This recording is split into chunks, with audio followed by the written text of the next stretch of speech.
Sao Paulo, c'est 12 millions d'habitants et 21 millions avec son agglomération. C'est à 5 heures de décalage horaire de Paris, donc 5 heures en moins. C'est la ville la plus peuplée d'Amérique latine.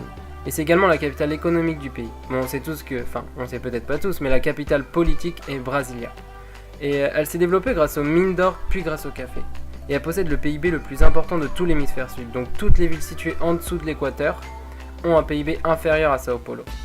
Donc petites anecdotes, chaque année Sao Paulo accueille la plus grande Gay Pride. Les habitants se nomment les Paulistanos. Elle possède un climat imprévisible, donc on peut passer de la pluie au soleil, du soleil à la pluie. Elle est parfois surnommée Sampa. Je sais pas vraiment pourquoi, mais bon, j'ai vu ça plusieurs fois sur internet, mais j'ai pas trop trouvé d'explication. Il y a des embouteillages gigantesques et j'ai parlé avec quelqu'un qui vient de Sao Paulo et qui m'a vraiment confirmé que les embouteillages c'est vraiment l'enfer. Et dernière anecdote, en 2006 les habitants de Sao Paulo ont été élus les plus gentils de la planète.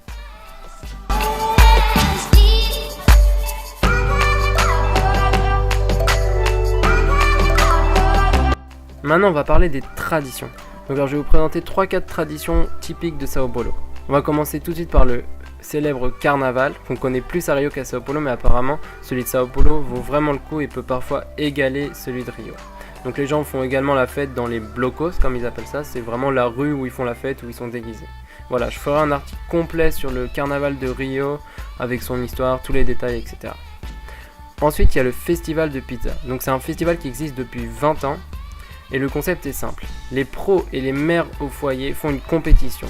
Ils essayent de faire la meilleure pizza afin de faire goûter aux invités. Et après, donc le gagnant a une récompense. J'ai pas vraiment en tête la récompense, bon je la connais pas d'ailleurs. Mais si vous êtes curieux, vous pourrez aller vous renseigner plus sur internet. Ensuite, il y a le festival du Japon. Donc ce festival existe parce qu'apparemment il y a beaucoup de japonais au Brésil. Donc le festival a pour concept d'inviter les Brésiliens à participer par exemple à la cérémonie du thé ou à la présentation d'arts martiaux, donc les choses typiques du Japon. Il a débuté en 98, donc ça c'est vraiment pour but de faire découvrir la culture japonaise aux Brésiliens. Ensuite on passe à l'Amigo Secreto. Donc c'est simple, vous prenez un groupe d'amis, vous faites un tirage au sort, et l'ami qui piochera votre nom devra vous faire un cadeau. Également ça marche pour vous, si vous piochez votre pote ou quelqu'un que vous connaissez pas trop, et ben vous devez lui faire un cadeau. Et c'est une tradition là-bas au Brésil qui se fait souvent pendant les fêtes. Et pour finir, il y a quelques événements qui se passent à Sao Paulo, par exemple le Mostra Festival, qui est un festival international de films qui se déroule chaque année depuis 1977. Ensuite, il y a aussi la fête d'Alma, apparemment c'est très réputé, donc c'est vraiment le rendez-vous des surfeurs du monde entier. Durant un week-end, fin mai ça se passe, il y a tous les surfeurs du monde qui se retrouvent. On célèbre aussi l'art et la photographie et certains sports comme le skate, enfin tous les sports de glisse ou de roulette, voilà. Ensuite, on va terminer sur, on va terminer sur 2 petites anecdotes. Alors, apparemment, il est interdit de faire ce signe. Pour les Brésiliens, c'est vraiment une insulte. Alors faites attention parce que pour nous, on peut l'employer pour n'importe quoi, mais pour eux, apparemment, ça peut être vraiment une insulte. Sinon, une dernière chose, apparemment, il y a beaucoup de restaurants avec des barbecues. C'est un peu le truc typique de là-bas, restaurant barbecue, voilà.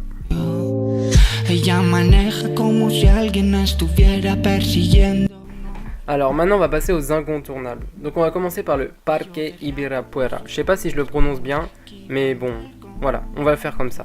Donc c'est un lieu qui revenait le plus souvent sur internet sur mes recherches, voilà vraiment. C'est un magnifique parc où il y a des lacs, des spectacles, des jets d'eau et même il y a des musées dans le parc, j'ai jamais vu ça. Donc bref, il y a tout ça dans un et même parc. Ensuite on va passer à l'avenue la plus connue de Sao Paulo. Elle s'appelle Avenida Paulista. C'est simple, on y trouve tout. C'est le centre d'affaires, économique et touristique de la ville. Vous y trouverez principalement des malls, des restaurants et des musiciens de rue. Enfin vraiment, vous y trouverez tout. Ensuite, il y a le Terrazzo Italia. Je sais pas vraiment si ça se prononce comme ça, j'ai pas regardé les prononciations, j'aurais dû, c'est vrai. Mais c'est le plus beau resto de la ville. Donc il est situé en haut d'un building et il offre la plus belle vue de Sao Paulo. Attention, apparemment j'ai vraiment lu les commentaires, ça peut être assez cher le prix. Bon, forcément on paye un peu aussi la vue, donc voilà. Mais je vais pas donner mon avis à moi parce que j'y suis jamais allé, mais j'ai lu des commentaires qui disaient ça. Après, je vais vous présenter le Memorial da América Latina. C'est un mémorial qui a été inauguré le 18 mars 1989 et il met en scène des expositions, du chant et du théâtre. Chaque année, ce monument attire vraiment les artistes de toute l'Amérique latine, tout pays confondu. Donc voilà, c'est un peu le repère de l'Amérique latine qui se situe à Sao Paulo. Ensuite on passe au Vila Madalena. C'est un quartier très vivant de Sao Paulo avec beaucoup de galeries d'art comme vous pouvez voir sur la photo, sur les murs, très colorés, très colorés. Il y a également beaucoup de petits cafés, restaurants et bars. Ça a l'air d'être vraiment un quartier chaleureux. Et d'ailleurs mon ami qui habite là-bas à Sao Paulo me l'a conseillé, comme quoi c'était vraiment un quartier cool.